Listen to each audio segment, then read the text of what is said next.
for us two, with you in the middle.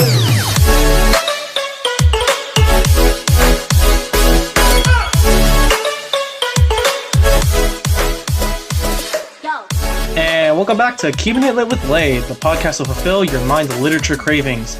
I'm your assistant host and DJ, Jaden Funes, and tonight we have a very special subject for all of you to hear. But first, let's introduce you to your host, Alasia Townsell.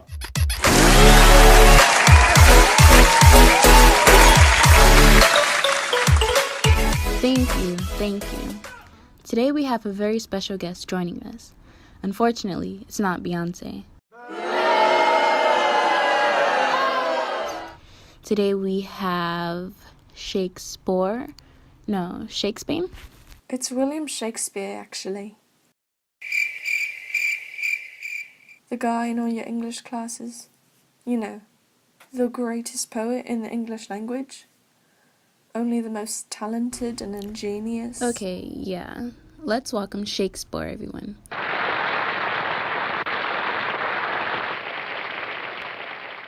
Can I call you Shaky? Not if you expect me to answer. Fine. Can I call you Bill? I would rather be dropped in molten lava. But thanks. That can be arranged. Bill's fine. I like Bill. Thought so. Anyways, you recently released Sonnet 42, and it's been a great success. Even if for the life of me, I can't seem to figure out why. Because of my immeasurable genius, perhaps. Well, you're right. You can't really measure something that doesn't exist. Is this an interview or a battle of wits? I suggest you carry on with the former since you are clearly unarmed for the latter. Hey, my man Bill is feisty, but I digress. We're here to give the people what the people want. So about Sonnet 42, how did you come up with it? What is it about? Well, I fell in love with a beautiful person, and, we couldn't love each other as we'd hoped, and so we went our separate ways. But, instead of, say, choosing literally any other person, literally anyone else, she went and made goo-goo eyes at my best friend. That's cold-blooded. Well, you see, not really. Because in actuality, she's with him because she still loves me. Come again? My friend and I are very alike, and so he reminds her of me. She looks into his eyes and sees my own. She kisses his lips and pretends they belong to me. She loves but me alone. You know how it goes, of course. So you're saying that she hooked up with your friend because she's still in love with you? Exactly. You Elizabethans are weird, for sure. I was in a really dark place when I wrote this, It was right after the breakup. And then I found out that I'd not only lost my love, but also my best mate. I was completely up and miserable. I see you've acclimatized well to the 21st century. But then I realised that she still loved me after all. I mean, enough to put up with Bartholomew at least. And that's where the ending of the sonnet came. It was like the light at the end of the tunnel. Whoa. Wow. Now that you discussed Alasia, it... are you crying? No. My eyes are sweating. Shut up. I mean, I can get a tissue if you want. Anyways, now that the themes have been established, obviously love, friendship, and loss, can you tell us how you made use of the figurative language in the following examples? Yes, of course. Okay, first we have an example of personification with line 4. A loss in love that touches me more nearly. Well, in lending life, in a manner of speaking, to this loss in love, I sort of magnify its power. I make it something more tangible and imaginable in the audience's mind, of course. They might even be able to picture, this loss and love reaching out its hand to rip my soul apart. Yeah, I can see that. And what about the metaphor about loving the vendors in line 5? They haven't actually committed any crime, of course, but the term intends to reflect sort of the magnitude of the pain that they've managed to inflict on me. I see. This is so depressing.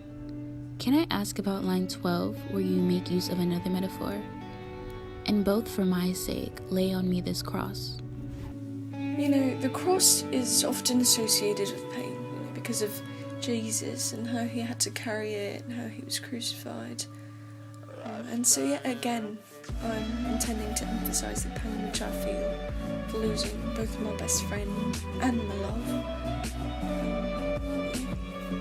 Speaking of which, how would you explain the objectification found on line 10? My friend hath found thy loss.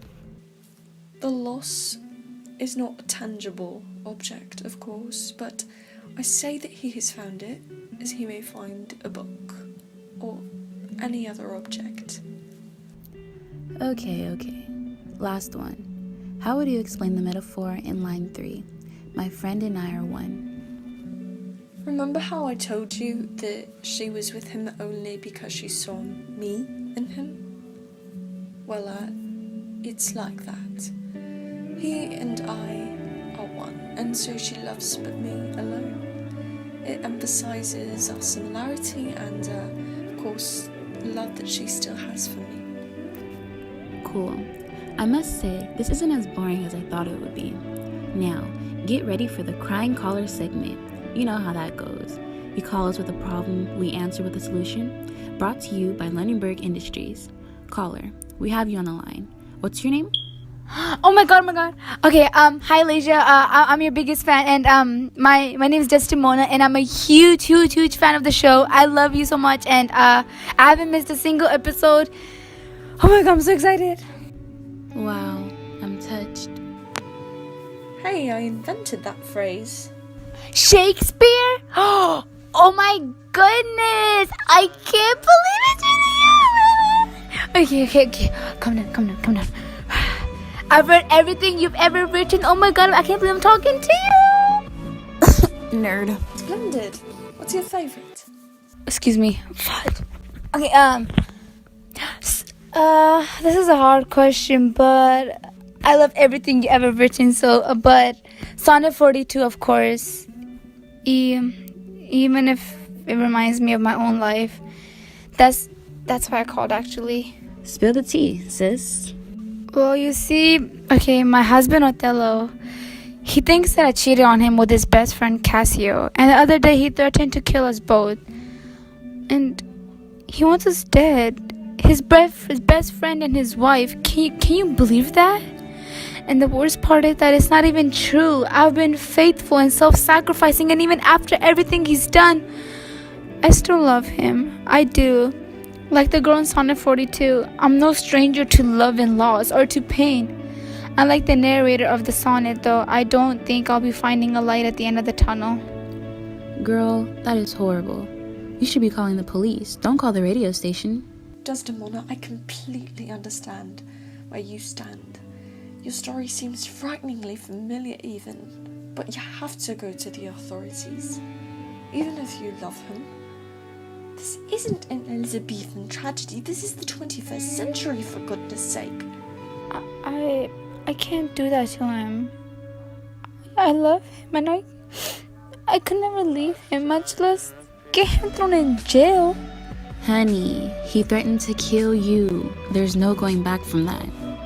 I know you're right, but I Then do what you have to do to live your best life, okay?